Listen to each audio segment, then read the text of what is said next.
OMR sheet 1 বছরের পরে নষ্ট করে দিলাম, তার মিরর কপি রাখলাম না। অর্থাৎ কোথাও আমি দুর্নীতির একটা গেম প্ল্যানের পার্ট হিসেবে আমি এই বিভাজনটা, এই দুটো আলাদা তালিকা কোনো কোর্টকে দিলাম না। এসএসসির প্রাক্তন চেয়ারম্যান হিসেবে চিত্তরঞ্জন বাবু, আপনার কি মনে হয়?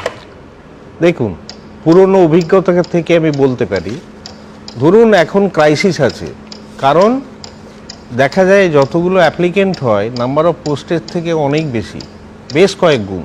যতই আমরা দাবি করি না কেন, ক্রাইসিস ইন এমপ্লয়মেন্ট আছে। কাজে যেখানেই ক্রাইসিস থাকবে সেখানেই করাপশনের স্কোপটা বেশি এসে যায়। এবং আমি বলবো যে সরকার প্রতিষ্ঠিত আছেন তারা যদি বলেন যে এসএসসি হচ্ছে অটোনোমাস ইনস্টিটিউশন, এই কথাটাকে ধরে নিয়ে আমি কয়েকটা কথা বলবো। সাধারণভাবে তাদের একটা প্রথমেই যখন তারা রিক্রুটমেন্ট করতে চাইছেন, যখন ক্রাইসিস আছে, বিরোধী দল স্ট্রং আছে, তাদের উচিত ছিল কোনো একটা ট্রান্সপারেন্সিটা নিয়ে আলোচনা করা। এমনটা নয় যে কিভাবে ট্রান্সপারেন্ট করা যাবে সে ব্যবস্থাটা ছিল না। কারণ সেই সময়ে, যে সময়ে চেয়ারম্যান ছিলাম, আমি প্রথমেই বুঝেছিলাম যে সরকারকে যদি কালিমা মুক্ত করতে হয়, ট্রান্সপারেন্সি আনতে হবে। সেই জন্য আমি প্রথমেই যেটা করেছিলাম, ওএমআর সিটের সাথে ডুপ্লিকেট ওএমআর দিয়েছিলাম, কার্বনলেস ডুপ্লিকেট।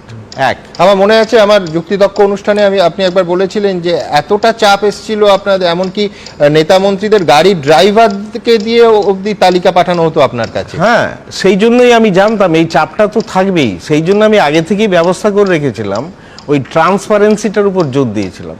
যার জন্য কার্বনলেস ডুপ্লিকেট পেপার তৈরি করে ছেলেদের ওএমআর শিটে দেওয়া হয়েছিল, তারা পরীক্ষা দিল, নিজেরা ওএমআর শিট নিয়ে চলে গেল। আজকে যদি যেটা নিতে হয়, পরীক্ষা দেওয়ার পরে ওএমআর শিট যেটা হলো সেটাকে স্ক্যান করেও তো ওয়েবসাইটে তুলে দেওয়া যেত, যাতে যে কোনো ছেলে সেটা দেখতে পারতো, সার্টিফাই করতে পারতো, তার আপত্তি থাকলে সে ডাউনলোড করে এসে কমপ্লেন করতে পারতো। ওটা কোনো ট্র্যাক আমি আগে থেকেই আমার স্বচ্ছতা নেই যে করতে হবে, এ মানসিকতাটা গড়ার থেকেই ছিল না, এটাই প্রমাণ করে। আর যদি বলেন যে এসএসসি অটোনোমাস সেই পুরোভাবে দায়ী, তাহলে তো সিদ্ধার্থ মজুমদারকে দায়িত্ব নিতেই হবে, কারণ ইটস এ কন্টিনিউয়াস প্রসেস। আর একটা কথা, তাই যদি হয়, এসএসসি যদি কন্টিনিউয়াস হয়, তাহলে পূর্বতন মন্ত্রী জেলে কেন? এই প্রশ্নটা এসেই যায়। তার মানে কোথাও না কোথাও তার একটা ইন্টারাকশন ছিল। যতই দাবি করা হোক যেটা অটোনোমাস, অ্যাকচুয়ালি অটোনোমাস নয়, জোর চাপিয়ে দেওয়া হয়েছিল। এইখানেই মাথাটা উঁচু করে সিলেকশন করাটার প্রয়োজন ছিল। তার পরিণতি হয়তো আজকে মুখ্যমন্ত্রী বলছেন যে আমরা হস্তক্ষেপ করি না। আপনার অভিজ্ঞতা কি বলছে? সেই জন্য তো বলছি, যদি অটোনোমাস হয় তাহলে পুরো দায়টা তো চেয়ারম্যানের। তাহলে পুরনো প্রাক্তন মন্ত্রী জেলে কেন? কি করে জেলে গেলেন? তার সঙ্গে সম্পর্ক কোথায়? সে সম্পর্কটা নিশ্চয়ই এস্টাবলিশড হয়েছে, তাই উনি গেছেন। কাজে অটোনোমাস মুখে দাবি করলেও যে কি হচ্ছে সেটা আমার প্রত্যক্ষ অভিজ্ঞতা আছে, প্রমাণ তো করতে পারবো না, কারণ অনেক কিছু আন্ডার দ্য টেবিল হয়, বলা হয়। কারণ আমি জানতাম ট্রান্সপারেন্টলি ব্যবস্থা না করলে শেষ দায়ভার চেয়ারম্যানকেই নিতে হবে, যার জন্য বেশ কিছু লোক যারা দায়িত্ব ছিলেন তারা জেল খাটছেন, আর বাকিরা বাইরে দিব্যি ঘুরে বেড়াচ্ছেন। সেটা যদি তারা আগে ভাবতেন ভবিষ্যতে, তাহলে তারা কিন্তু ওএমআর শিটটা দিতেন, বা ওএমআর শিটটা স্ক্যান করে ওয়েবসাইটে তুলে দিতেন, ছেলেরা দেখে নিত। নিটে যেটা আছে, যে প্র্যাকটিসটা এসএসসিতে চালু করা হয়েছিল, এবং সেখানে যে সমস্ত টেকনিক্যাল পার্সোনালিটি আছে, দে আর ওয়েল ইকুইপড, তারা করে ফেলেছে।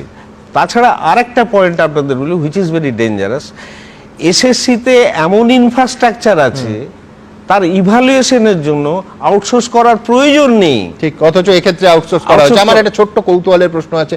আপনি ছেড়ে দিলেন, আপনি বারবার ব্যাখ্যা করেছেন কেন, কতটা চাপ ছিল।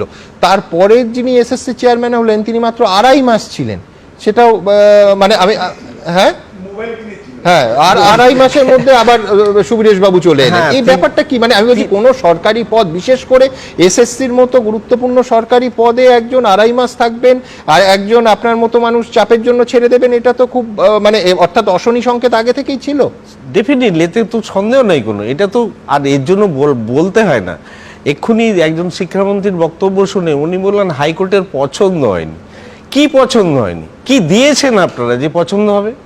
আপনারা তো এফিডেভিট করে কোনো ডেটাই দেননি। বিরোধী পক্ষ তার বলেছে, সেগুলোকে আপনারা করোবোরেট করেছেন মাত্র। এটা মাথায় রাখতে হবে, সে পছন্দের জায়গাটা কোথায়।